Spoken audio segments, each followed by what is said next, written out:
Comment est-on passé des espoirs collectifs de l'indépendance aux désillusions de l'individu d'aujourd'hui? Cet individu a été lâché, sans boussole, dans une société où tous ses repères se brouillaient, tous ses rythmes se déréglaient à la fois. Il n'a pas eu, comme en Europe, quelques 500 ans pour remodeler la société à son image et finalement pour faire de l'État son mandataire. Au moment où elle accède à l'indépendance, cette société est en pleine mutation. Elle est trop atomisée pour être en mesure de promouvoir sa propre modernisation. C'est l'État qui va s'en charger, en monopolisant les initiatives politiques et économiques. Il va alors être tenté de tout contrôler pour tout changer. La citadelle du Caire apparaît comme la métaphore de ce pouvoir tutélaire. Du haut de ses murailles, pendant des siècles, elle a surveillé une ville qui lui était livrée sans défense. Aujourd'hui, elle est ouverte aux touristes, aux amoureux, aux croyants qui viennent méditer ou prier dans la splendide mosquée construite par Mohamed Ali. Mais presque personne ne prête attention à un porche de pierre par où on débouche brusquement sur ce qui fut la prison de la citadelle. De Mohamed Ali jusqu'à Nasser, des opposants sont venus y payer le prix de leur contestation. Ce fut, après tant d'autres, notre cas.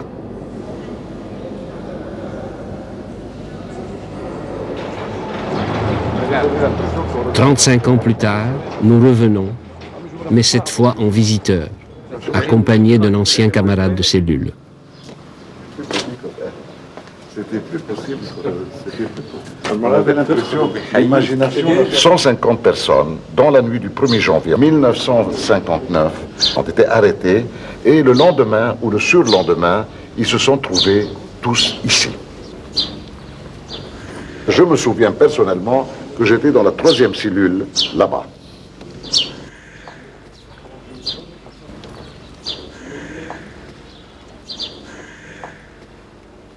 Incontestablement, à cette époque-là, la cause du progrès, aller au-delà du monde tel qu'il était, s'identifiait dans notre génération avec le marxisme. Je pense qu'il faut prendre une photo. On était tellement convaincus de ce qu'on faisait qu'on était disposé de tout casser en chemin. Les rapports de famille, le respect des parents, les souffrances des parents, tout passer au second plan. Passer d'abord le sentiment que nous faisions l'histoire, qu'il fallait qu'on la fasse, quel qu'en soit le prix. Il faut ajouter que le marxisme n'était pas perçu comme le régime totalitaire. C'est par nous.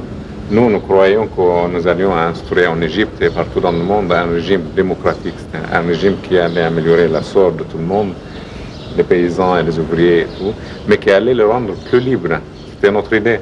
C'est notre recherche de liberté et de bonheur. Il y a quelque chose qui est presque impossible à traduire dans le climat qu'on vit 24 heures sur 24, c'est le fait de l'imprévisibilité de ce qui se passe. N'importe quel jour, à n'importe quel moment, on ouvrait les portes, on emmenait certains, on ramenait d'autres, on nous amenait ailleurs. Ce sentiment d'insécurité constante, ça faisait partie du Dans le temps, nous avions un rêve. Disons-le carrément, c'était un rêve. L'histoire, on pensait, comme Marx, que l'homme allait devenir multidimensionnel et allait s'épanouir. Un ouvrier ne resterait jamais un ouvrier comme il est maintenant, il deviendrait intellectuel, artiste en même temps. Et c'était notre rêve, et libre en plus. Ça allait permettre, nous allions construire un monde qui permettrait à tous de s'épanouir. Le vrai problème peut-être pour des gens comme nous qui ont vécu cette expérience avec toute l'intensité qu'on pouvait lui donner, c'est de savoir quoi faire maintenant, comment comprendre le monde autrement. Je crois que se pose encore pour nous le problème de se poser la question justement, comment comprendre le monde autrement. Dans quelle mesure notre legs peut-il être utile pour comprendre le monde autrement, efficacement?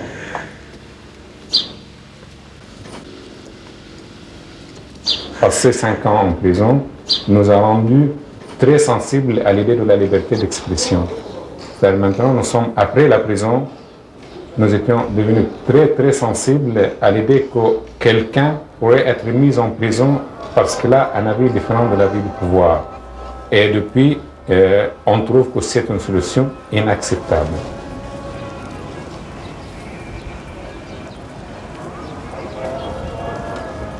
Je suis heureux de vivre dans un pays indépendant. Encore que cette indépendance-là, il y a à boire et à manger dedans. Mais un pays indépendant culturellement, un pays indépendant socialement, un pays indépendant même dans une large mesure politiquement. Mais cette joie, ce bonheur sont tempérés, modérés, voire un peu ternis par le fait que je vois qu'on aurait pu faire mieux, qu'on aurait pu avoir fait des écoles, des routes, des dispensaires, des hôpitaux qui marchent. Je réponds à ça qu'il est évident que nous avons notre part de responsabilité, que nos dirigeants ont une responsabilité, lourde responsabilité dans l'état actuel des choses. C'est indéniable.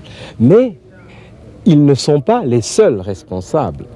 Je veux dire qu'on ne peut pas nier que chaque fois qu'un leader africain ou du Sud, d'une façon générale, a redressé la tête pour proposer une alternative à l'ordre inique qui prévaut dans les rapports entre nations depuis plusieurs siècles, mais on a coupé la tête. Les exemples sont innombrables. Les Lumumba, les Cabral, les Mondlane. Nous ne pouvons pas continuer à jouer le rôle de l'éternelle victime du colonialisme. Nous ne pouvons pas indéfiniment accuser l'Occident de tous nos maux. Si nous continuons comme ça, nous n'allons jamais pouvoir nous renforcer. Nous allons finir par nous briser contre le roc de la réalité. Il faut réagir. Il faut savoir regarder en face nos propres défauts. Apprendre à nous autocritiquer. Comprendre pourquoi nous avons dévié du cap que nous nous étions fixés. Alors seulement, nous pourrons prendre appui sur nos points faibles pour les transformer en points forts. Alors seulement, nous pourrons parler d'égal à égal avec les autres. Freedom से अगर आपका संदर्भ है कि जो 1947 में जो हमको आज़ादी मिली है तो अगर उससे अगर आपका संदर्भ है तो Si vous dites que nous avons obtenu la liberté en 1947, je ne le crois pas. Ce n'est qu'une apparence de liberté, une fausse indépendance. Comment expliquer autrement que nous ayons tant de pauvres, tant de sans-travail, tant de gens qualifiés réduits à des emplois sous-qualifiés? Je ne crois pas que ce soit ça, la liberté.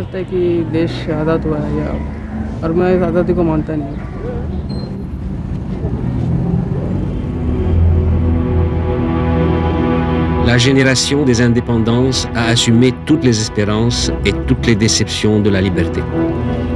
C'est la génération du passage, de l'irruption dans le temps de l'histoire, de l'entrée sur la scène internationale. Les peuples du Sud y ont collectivement gagné une dignité, une conscience politique de leurs forces et de leurs faiblesses, un poids spécifique nouveau dans le monde. Mais cet immense potentiel d'énergie libérée ne débouche dans la plupart des cas que sur des projets avortés. Les dirigeants nationaux ont surtout consolidé autour de leur personne les structures d'un État pléthorique. Ils ont cherché à élargir les rangs des classes moyennes pour en faire le support social de leur régime. Les effectifs des étudiants, des fonctionnaires, des enseignants, des professions libérales vont s'accroître sans mesure, mais l'économie ne suivra pas. L'agriculture vivrière est le plus souvent sacrifiée au bénéfice de cultures destinées à l'exportation, dont les cours mondiaux ne cesseront de baisser. L'industrie, en général impulsée par l'État, sera étroitement contrôlée par des fonctionnaires qui n'ont ni esprit d'initiative, ni dévouement au bien commun. Irresponsabilité, gaspillage, détournement de fonds débouchent sur la désorganisation de l'appareil productif. L'endettement public s'accroît. La croissance démographique ne fait qu'accentuer des déséquilibres socio-économiques qui échappent peu à peu à tout contrôle. De plus en plus, sans le savoir, ces écoles implantées partout sont en train de nourrir des promesses dont personne ne sait comment elles pourront être tenues.